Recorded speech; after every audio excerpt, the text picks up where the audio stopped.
La tumba de Lars Porsena.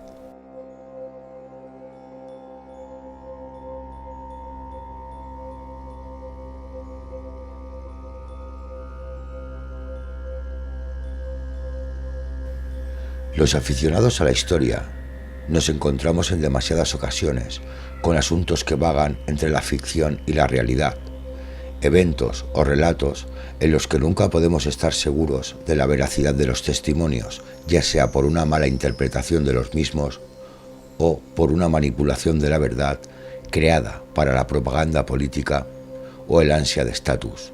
Cuando se presenta este tipo de casos incómodos, en los que no se puede evaluar el grado de ingenuidad de un hecho o de un acontecimiento, se suele valorar, según la fiabilidad de la fuente o el autor que haya hecho alguna crónica o mención, a los asuntos que queremos investigar. Un sistema muy efectivo a la hora de verificar documentos o escritos es el uso de la arqueología, con el uso de herramientas de localización, como puede ser el georradar o la fotografía satelital o los propios procesos de cata y excavación, que son tan esenciales para corroborar si los textos manuscritos se ajustan a una realidad física y palpable. Uno de los ejemplos más conocidos de esta guerra entre textos legendarios y comprobación científica lo tenemos con la figura de Henrik Schliemann y su incansable búsqueda de la mítica Troya. Aun siendo una de las ciudades más famosas de la antigüedad, la existencia de Troya siempre se consideró una leyenda propia de la literatura de la época. Si bien poca gente pudo creer que Troya hubiera sido una ciudad real, Henrik Schliemann estaba convencido de poder encontrar la mítica ciudad. Con un mapa del relieve en una mano y los textos de Homero en la otra, dio una de las mayores sorpresas que se ha llevado la arqueología en el último siglo, con el descubrimiento de la magnífica y legendaria ciudad. Pues es una relación amor-odio. Para empezar, Schliemann le consideramos que es un amateur, totalmente. Su, digamos, metodología, aún para la época, por lo menos en las excavaciones del principio, la primera vez que entra en Troya, deja mucho que desear. De hecho, como sabéis se pasó. Él lo que buscaba es Troya 7 y llegó a Troya 12. Así. Y todo lo que encontraba tenía que ver con Homero. El famoso tesoro de Príamo es como 300 años más antiguo que la época de Príamo. Pues él enseguida decía, esto es Príamo. Pero ojo, tiene una cosa de una bofetada al mundo académico demostrando que existía Troya. Y eso no se nos debe olvidar. Schliemann no es el único que vio cumplido sus sueños de encontrar una ciudad legendaria. Sir Arthur Evans, un aficionado a la historia, que pasó mucho tiempo buscando el palacio de Cnosos. Para ello tuvo que endeudarse hasta quedarse en la ruina y nunca contó con el apoyo de ninguna institución oficial. Aún así, su empeño y decisión dio como resultado uno de los hallazgos más bellos del Mediterráneo, la cultura minoica y el palacio de Cnosos.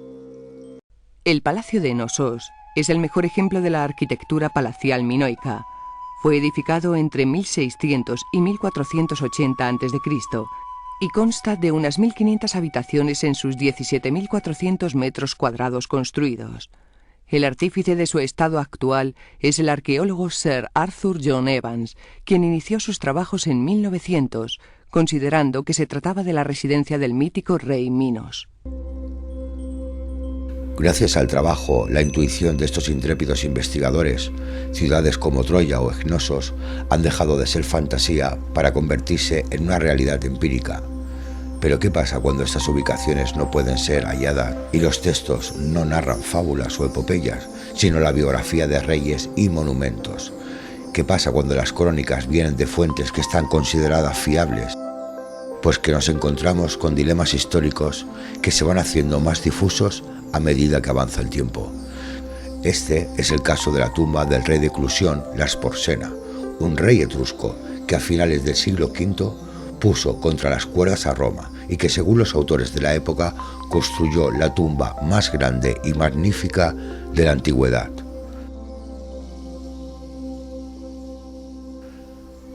Lars Porsena, también descrito como Lars Porsenna, fue un etrusco de la ciudad de Clusión de finales del siglo V a.C., que entró en conflicto con Roma tras la revolución que derrocó a la monarquía en la ciudad. Tarquinio el Soberbio, último rey de Roma, que era de origen etrusco, apeló y pidió ayuda a Porsena para acabar con la República Romana temprana, y este accedió a ayudarle. Se presentó con sus ejércitos en la puerta de Roma, y en este punto hay divergencia entre las fuentes históricas. Según la corriente principal, incluido Tito Livio, Porsena, impresionada por la brava resistencia que presentaron los romanos, optó por la paz y se retiró. Según otras fuentes, en cambio, atacó y capturó la ciudad, y los etruscos solo pudieron ser expulsados mucho tiempo después. Sea como fuere, no es la vida de Lars Porsena lo que nos interesa hoy, sino más bien su muerte, y concretamente su tumba o mausoleo. Y es que, según las crónicas del momento, Lars Porsena se hizo construir la tumba más grande y esplendorosa de la que jamás hayamos tenido noticia. Así es como describe el mausoleo Marco Varrón, citado por Plinio el Viejo. Porsena fue enterrado debajo de la ciudad de Clusio, donde había construido un monumento cuadrado de piedras talladas. Cada lado tenía 300 pies de largo y 50 pies de alto, y debajo de la base había un laberinto inextricable del cual nadie que se aventure sin una pista de hilo podría encontrar la salida. Sobre este edificio cuadrado hay 5 pirámides, una en cada esquina y otra en el centro, cada una con 75 pies de ancho en la base y 150 pies de altura. Estas pirámides son de forma tan estrecha que sobre todas ellas se apoya un globo de bronce y un petaso, de donde las campanas están suspendidas por cadenas. Hacen un tintineo cuando son agitadas por el viento, como se hacía en tiempos pasados en Dodoma. En este globo se asientan otras 4 pirámides, cada una de 100 pies de altura, y sobre ellas hay una plataforma sobre la que hay 5 pirámides más, cuya altura Varrón se avergonzaba de mencionar. Las fábulas etruscas registran que es igual al del resto de la estructura. Las descripciones nos hablan de un mausoleo monumental como nunca se ha visto en la antigüedad. Pero, ¿por qué nunca hemos oído hablar de esta majestuosa tumba? La primera razón es que esta estructura, de unos 200 metros de altura y en total unos 40 metros más alta que la Gran Pirámide, que cuenta con 139 metros en la actualidad y 147 en su origen, sería la tumba más alta, esplendorosa y magnífica de la que hemos tenido noticia. Supuestamente fue destruida junto con la propia Clusio en el 89 a.C. por el general romano Cornelio Sila. Por lo tanto, es una construcción que vaga y divaga entre la ficción y el historicismo. Intrigado por los laberintos subterráneos, Jean-Jacques Lequeux recreó la legendaria tumba del rey etrusco Lars Porsena, que se construyó alrededor del 500 a.C. La escala del monumento es evidente, sobre todo por las minúsculas figuras debajo de los árboles. Y en una representación de una moneda romana acuñada en España, Lequeux interpretó su diseño como el mítico laberinto del rey cretense Minos. A la derecha proporcionó un compendio de laberintos antiguos basado en descripciones de Heródoto y Plinio, así como en literatura de viajes contemporánea. La segunda es que justamente lo citado sobre estas líneas es la única referencia histórica que existe sobre la misma. Además, nunca se ha encontrado ningún rastro de ella, y los historiadores generalmente consideran que el relato de Varrón y Plinio son una exageración grosera en el mejor de los casos. Después de todo, aunque compleja, no es una construcción imposible, y nadie puede dudar que se levantó un magnífico sepulcro para Lars Porsena, el poderoso caudillo militar cuyo nombre sembró el terror en Roma y cuyas victorias de armas, de no ser por su propia magnanimidad, podrían haberla barrido del mapa de Italia.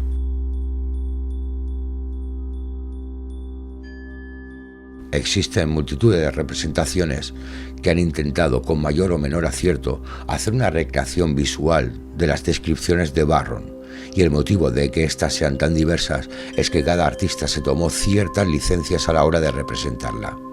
Muchos historiadores han tomado el mausoleo de Las Porsena como una construcción imposible dada su altura y la descripción de los laberintos subterráneos.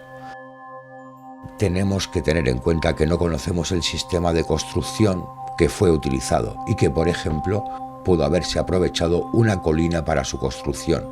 Por otro lado, se ha encontrado en la Toscana restos de túneles y entramados laberínticos que algunos atribuyen a los restos del mausoleo de Porsena en la antigua ubicación de Clusium.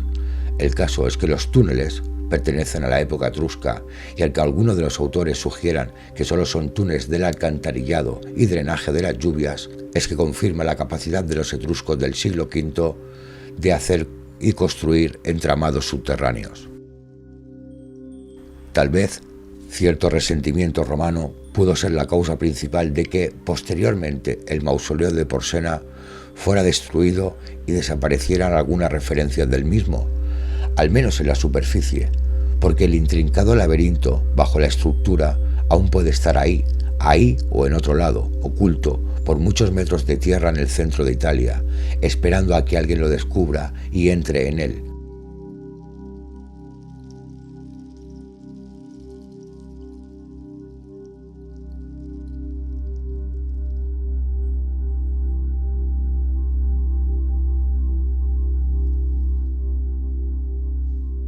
Lo cierto es que nos volvemos a encontrar en un caso parecido al de Silman y Evans, con una arqueología entre lo real y lo mítico, con una ambigüedad a la que solo la arqueología y la investigación puede arrojar luz.